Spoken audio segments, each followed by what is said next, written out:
दोस्तों, इस दुनिया में कोई ना छोटा है ना बड़ा है, ना अमीर है ना गरीब है।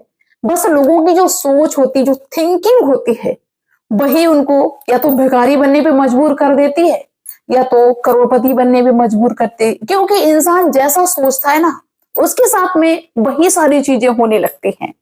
जो अमीरी के सपने देखता है तो वो एक दिन अमीर जरूर बन जाता है। जो गरीबी के सपने देखता है, जो ये सोचता है कि मेरे पास में कुछ नहीं है, हम तो भैया ऐसी ही जिंदगी जी पाएंगे, यही मेरी लाइफ है, तो वो अपनी उस गरीबी से कभी बाहर नहीं निकल सकता है। दोस्तों, आज जो कहानी हम आपको सुनाने जा रहे हैं, ये कहानी आपको अपने आगे बढ़ने वाली लाइफ में बहुत ज्यादा प्रेरणा देगी। दोस्तों, एक रेलवे स्टेशन पे एक 10 साल का बच्चा भीख मांग रहा था और वो बच्चा काफी दिनों से भीख मांगा करता था। जब भी कोई ट्रेन आती थी तो वो ट्रेन में चढ़ जाता था और ट्रेन में जितने भी लोग यात्री बैठे हुआ करते थे उनसे वो भीख मांगा करता था।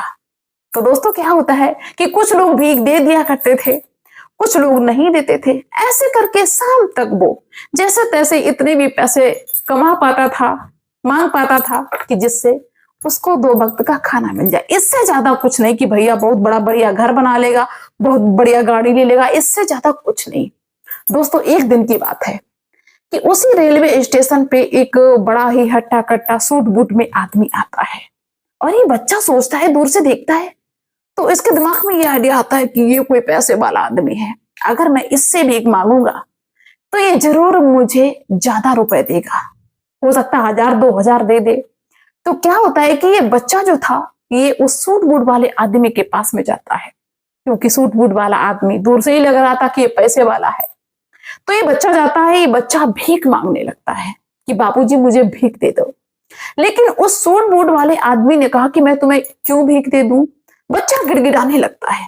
तब वो सूट बूट वाला आदमी कहता है कि तुम्हारा नाम क्या है।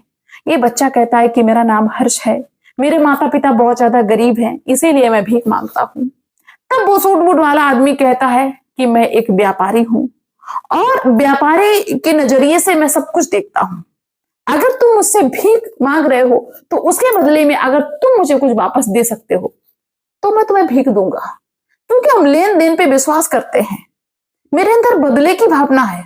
अगर तुम्हारे पास कुछ नहीं है तो हम तुम्हें भीख नहीं देंगे। दोस्तों, वो बच्चा जो था वो थोड़ा सा मायूस हो जाता है।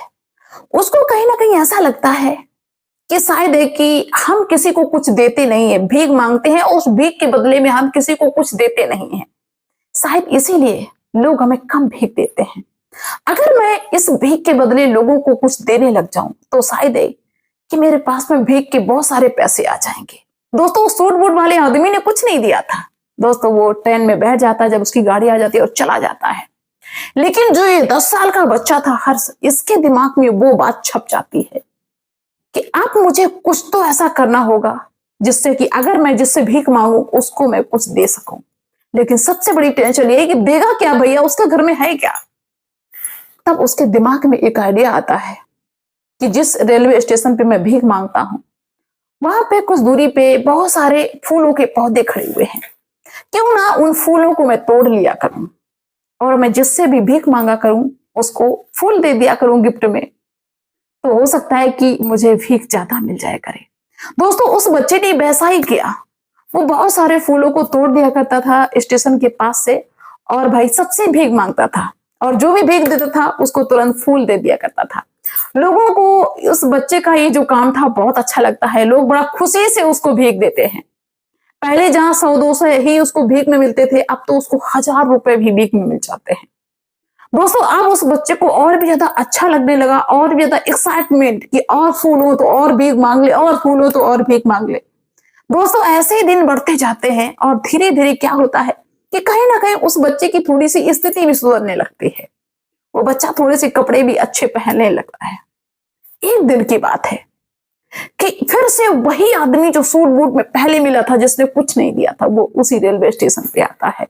दोस्तों, ये बच्चा पहचान जाता है और फिर से भागते हो जाता, कहता है कि बाबूजी भीख दे दो। दोस्तों, उस सूट बूट वाले आदमी ने कहा कि ठीक है, मैं भीख दूंगा, लेकिन भीख के बदले में मुझे क्या दोगे। दोस्तों, आपकी बार इस बच्चे ने फूल निकाले 2 और दे दिए। दोस्तों, जब भीख के बदले में फूल दिए तो वो व्यक्ति बहुत ज्यादा खुश हो जाता, सूट बूट वाला कहता है कि अच्छा अब की बार तुम्हारे पास में ये हो गया। अब क्या था, उस सूट बूट वाले आदमी ने कहा कि अब तुम यही करते हो, फूल देते हो। दोस्तों बच्चा कहता है कि हाँ आपने कहा था कि बदले में तुम कुछ नहीं देते हो तभी लोग तुम्हें भीख नहीं देते, अब बदले में हम फूल देने लगे। दोस्तों उस सूट बूट वाले आदमी ने कहा तो अब तुम्हारी पहले से इनकम ज्यादा हो गई कि नहीं। दोस्तों बच्चा हंसता है, कहता है कि अब मैं 4 गुना ज्यादा पैसे कमा लेता हूँ भीख में।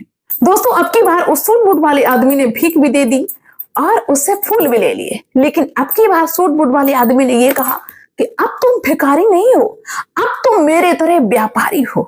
तुम किसी से पैसा लेते हो, उसके बदले में तुम फूल देते हो। तुम अब भिखारी नहीं रहे हो, तुम अब व्यापारी बन चुके हो। दोस्तों इतनी बात कह के भाई क्या होता है कि सूट बूट वाला आदमी तो चला जाता है, उसकी गाड़ी आ जाती है, लेकिन अब की बार फिर से उस बच्चे के दिमाग में वो बात बस जाती है कि अब मैं व्यापारी, यानी कि अब मैं भिखारी नहीं हूं, व्यापारी बन चुका हूं। अब वो बच्चा सोचता है कि क्यों ना मैं फूलों का बड़ा कारोबार शुरू कर लूं अपना खुद का। धीरे धीरे उस बच्चे की उम्र भी बढ़ रही थी, लगभग 17-18 साल का वो बच्चा हो जाता है और उसने धीरे धीरे करके अपना खुद का फूलों का कारोबार कर लिया और देखते ही देखते फूलों का वो बहुत बड़ा व्यापारी बन जाता है। दोस्तों उस बच्चे का पूरा हुलिया ही बदल जाता है, उसका अच्छा मकान, अच्छा बंगला हो जाता है, उसके पास में महंगी गाड़ी हो जाती है और बहुत दूर दूर तक उसके फूलों की डिलीवरी होती है, तो बहुत बड़ा आदमी बन चुका है। एक दिन की बात है कि ये जो लड़का था जो भीख मांगता था, ये अपने फूलों के सिलसिले में किसी से बात करनी थी, किसी से डील करनी थी, काफी फूल वहां पे जाने थे, तो ये जा रहा था, ये भी सूट बूट में था। तब तक क्या होता है कि भाई वो व्यक्ति जो सूट बूट में मिला था वो भी उसी ट्रेन में मिल जाता है। लेकिन अब की बार उस सूट बूट वाले आदमी ने इस बच्चे को पहचाना नहीं, क्योंकि ये भी जवान हो चुका था और इसका हुलिया भी बदल चुका था। तो ये जो फूलों वाला लड़का था ये कहता है सूट बूट वाले आदमी से कि साहब आपने मुझे पहचाना, इससे पहले हम आपसे 2 बार मिल चुके हैं। वो सूट बूट वाला आदमी थोड़ा सा आश्चर्यचकित होता है और कहता है कि भैया मैंने तो आपको पहली बार देखा है, पता नहीं तुम कैसे कहते हो कि हम 2 बार मिल चुके हैं। हमें तो नहीं लगता कि हम 2 बार मिल चुके हैं, क्योंकि पूरी तरीके से बदल चुका था। दोस्तों कहते नहीं कि पैसा अच्छों को बदल के रख देता है। दोस्तों अब वो जो सूट बूट वाला आदमी था बड़ा आश्चर्यचकित, कहता है कि नहीं हम तुमसे पहले मिले ही नहीं। तब दोस्तों ये जो बच्चा जो बड़ा व्यापारी बन चुका था फूलों का, ये पूरी कहानी बताता है कि ऐसे ऐसे जब आपने मुझसे कहा पहली बार तो मेरा दिमाग बदला, दूसरी बार जब आपने कहा कि तुम तो एक व्यापारी हो गए हो, तुम गरीब नहीं हो, भिखारी नहीं हो, तो फिर से वो बात मेरे दिमाग में इस कदर बस गई कि मैंने अपना खुद का बड़ा ही फूलों का कारोबार कर लिया है और आज मैं बहुत बड़ा आदमी बन चुका हूँ, पैसे वाला आदमी बन चुका हूँ। अब मैं खुद का मालिक बन चुका हूँ, मेरे नीचे बहुत सारे मजदूर काम करते हैं, मेरा बढ़िया सा मकान बना हुआ है, बंगला बना हुआ है, गाड़ी, सब कुछ है मेरे पास में, किसी भी चीज की कमी नहीं है और ये सिर्फ देन आपकी है। दोस्तों सूट बूट वाला आदमी भी इस बात को सुनता है तो उसको बड़ा आश्चर्य होता है कि एक भीख मांगने वाला लड़का इतने ऊपर तक कैसे पहुंच सकता है।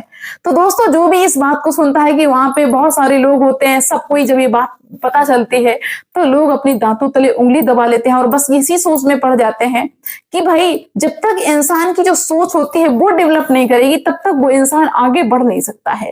कहते हैं कि जैसा आप सोचेंगे आपकी जो लाइफ है ना वो वैसे ही चलती रहेगी भैया, जब तक आप सोचेंगे नहीं अच्छा। और जिस दिन आपने ये सोचना शुरू कर दिया कि मुझको ये पाना है, तो कहते नहीं कि सारी कायनात जुट जाती है उस चीज को आपको देने के लिए।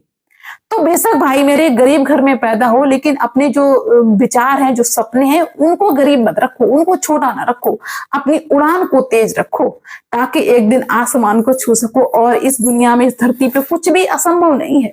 अमीर गरीब बन सकता है, गरीब अमीर बन सकता है, बस सोच पे निर्भर है। बस सोच अपनी बदलिए और लाइफ में आगे बढ़ते जाइए। तो चलिए दोस्तों मिलते हैं नेक्स्ट वीडियो में। उम्मीद करते हैं कि आपको मेरे इस वीडियो से बहुत कुछ सीखने को मिलेगा और जो भाई बहन मुझे पहली बार देख रहे हैं वो मेरे चैनल को सब्सक्राइब जरूर करते हैं। बाय सभी को।